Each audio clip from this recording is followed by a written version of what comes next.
ఏపీలోని జిల్లాలకు కొత్త అధ్యక్షులను నియమించింది తెలుగుదేశం పార్టీ. 25 జిల్లాలకు కొత్త అధ్యక్షుల్ని ప్రకటించింది పార్టీ అధిష్టానం. జిల్లా అధ్యక్షులతో పాటు ప్రధాన కార్యదర్శులను కూడా నియమించారు. సామాజిక సమీకరణాలు, సామర్థ్యం, సీనియారిటీ, విధేయత, అనుభవం వంటి అంశాల ఆధారంగా జిల్లా అధ్యక్ష పదవులను కేటాయించారు.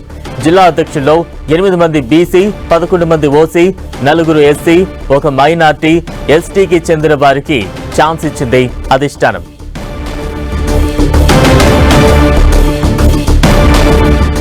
టీడీపీ జిల్లా అధ్యక్షులను ప్రకటించారు చంద్రబాబు. తాజా అప్డేట్స్ అందించేందుకు మా ప్రతినిధి రవిచంద్ సిద్ధంగా ఉన్నారు. రవిచంద్,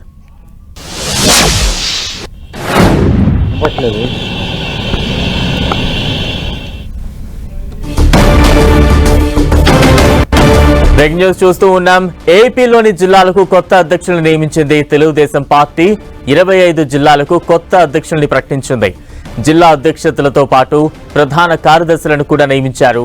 సామాజిక సమీకరణాలు, సామర్థ్యం, సీనియారిటీ, విధేయత, అనుభవం వంటి అంశాల ఆధారంగా జిల్లా అధ్యక్ష పదవులను కేటాయించారు. జిల్లా అధ్యక్షుల్లో 8 మంది బీసీలు, 11 మంది ఓసీ, 4 ఎస్సీ, 1 మైనార్టీ, ఎస్టీకి చెందిన వారికి ఛాన్స్ ఇచ్చింది అధిష్టానం. ఇక టీడీపీ జిల్లా అధ్యక్షులను ప్రకటించారు టీడీపీ అధినేత చంద్రబాబు. మరింత అప్డేట్స్ అందించేందుకు మా ప్రతినిధి రవిచంద్ సిద్ధంగా ఉన్నారు. రవిచంద్, బలరాం, ముఖ్యమంత్రి చంద్రబాబు టీడీపీ అధినేత సుదీర్ఘంగా కసరత్తు చేశారు. ఎందుకంటే 25 పార్లమెంట్ అధ్యక్షులను నియమించడానికి కూడా ఆయన 3-man కమిటీని ఏర్పాటు చేశారు. చాలా కాలంగా వారు నియోజకవర్గాల్లో కావచ్చు, జిల్లాల్లో కావచ్చు, ప్రజల అభిప్రాయాలు, కార్యకర్తల అభిప్రాయాలను తెలుసుకుంటున్నారు.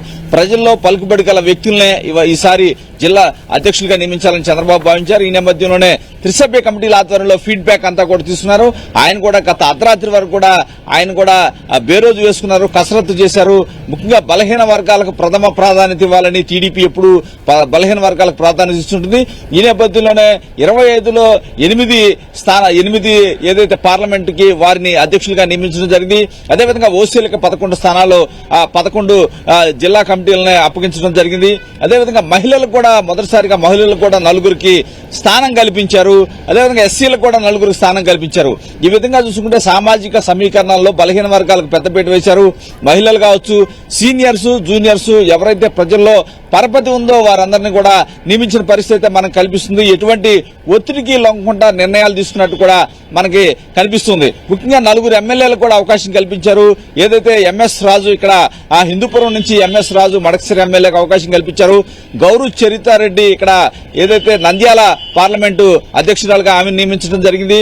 అదేవిధంగా ఏదైతే బడేటి చంటి, ఉగ్ర నరసింహారెడ్డి, ఏదైతే ఇక్కడ ఏలూరు జిల్లాకు బడేటి చంటి, ఉగ్ర నరసింహారెడ్డిని ఒంగోలు కూడా నియమించడం జరిగింది. ఈ విధంగా ఎమ్మెల్యేలు ఎందుకంటే పార్టీకి ఎక్కడైతే అవసరం ఉందో, అక్కడ స్ట్రెంత్ కావాలని అవసరం ఉందో అక్కడ ఎమ్మెల్యేలు కూడా రంగంలో దించారు.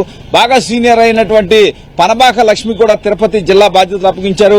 అదేవిధంగా ఎమ్మెల్సీ పార్టీలో కీలక వ్యక్తి అయిన బేత రవిచంద్ర యాదవ్ కూడా, ఎందుకంటే నెల్లూరు జిల్లాలో అందరూ సీనియర్ నాయకులు ఉన్నారు, వీరందరినీ సమన్వయం చేయాలంటే బేద లాంటి నాయకుడు అవసరం అని చెప్పి ఎమ్మెల్సీగా ఉన్న బేదను కూడా అక్కడ నియమించడం జరిగింది. ఈ విధంగా కొత్త వారికి కూడా అవకాశాలు కల్పించడం జరిగింది. 4 మహిళలు కూడా అవకాశం కల్పించిన పరిస్థితి. అరకు పార్లమెంట్ కి తేజవతికి అవకాశం కల్పించారు. గౌరు చరితారెడ్డి ఇక్కడ నంద్యాల పార్లమెంట్ లో అవకాశం కల్పించారు. విజయవాడకు చూసుకుంటే కీలకమైన విజయవాడకు చూసుకుంటే కనుక గద్దె అనురాధ జడ్పీ చైర్మన్ గా గతంలో పనిచేశారు, ఆమె నియమించడం జరిగింది. పనబాక లక్ష్మి తిరుపతికి నియమించడం జరిగింది. ఈ విధంగా సామాజిక సమీకరణాల కూర్పు కూడా చాలా అద్భుతంగా ఉందని పార్టీలో చర్చ జరుగుతుంది.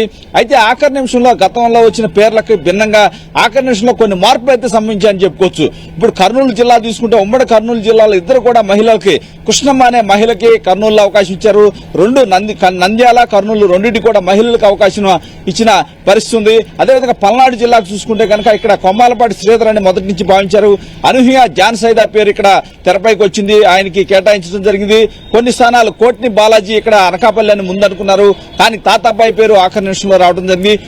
చిన్న మార్పులు తప్పించి అన్నిటిలో కూడా ఈసారి పార్టీ ఒక నిర్ణయం అయితే తీసుకున్నారు. ఏదైతే కర్నూలుకు వాహిద్ అనుకున్నారు, తర్వాత మహిళా కృష్ణమ్మకి అవకాశం ఇచ్చారు. ఈ విధంగా జిల్లా అధ్యక్షులు ఎక్సైజ్ అయితే పూర్తిగా ముగిసిందని చెప్పుకోవచ్చు. జిల్లాకి 40 మంది కార్యవర్గ మొత్తం కూడా జిల్లా కార్యవర్గం ఉంటుంది పార్లమెంటు పరిధిలో. ఆ 40 మందిని కూడా సాయంత్రానికి విడుదల చేయాలని పార్టీ భావిస్తుంది.